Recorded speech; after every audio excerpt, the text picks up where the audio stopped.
Your driver made it to the delivery location. What's required from you in this step? Actually, there's almost nothing you have to do. You can call or write an email to the broker letting them know the driver has arrived. This will give you a chance to later request compensation in case the driver is detained. In some cases, the driver will be asked to pay a lumper fee. A lumper fee is charged to the carrier when a shipper utilizes third-party workers to help load or unload the trailer contents. Third-party lumpers are often used by food warehouses and grocery distributors. Quite often, the broker will take care of the lumper fee by himself. However, they might ask the carrier to pay and then reimburse for the payment. If the driver can pay in cash or by card, he will get a receipt and send it to you.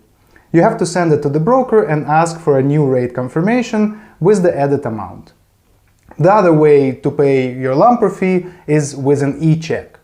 The broker can issue an electronic check. They may be called a com check, a T-check or AFS check, depending on the payment system provider. In that case, the broker will provide a code to you, which you will give to the driver. Using this code, the lumpers will get the money on their account and the driver won't have to pay out of pocket.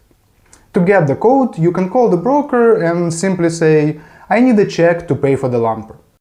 It's as simple as that. After the truck is unloaded, the driver has to get a signature on the bill of lading, BOL. The bill of lading is a document the driver initially receives at the pickup location.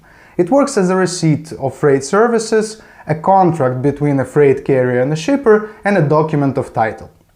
The bill of lading is a legally binding document providing the driver and the carrier all the details needed to process the freight shipment and invoice it correctly.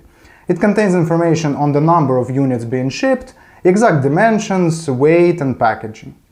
Once the bill of lading is signed at the receiver, it's acknowledged that the load has been delivered.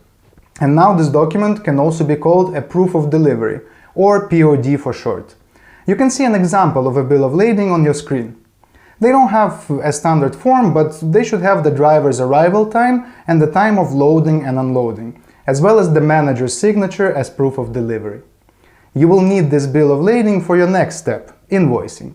Therefore, it's important that you request the driver to send this document to you as soon as he's done unloading.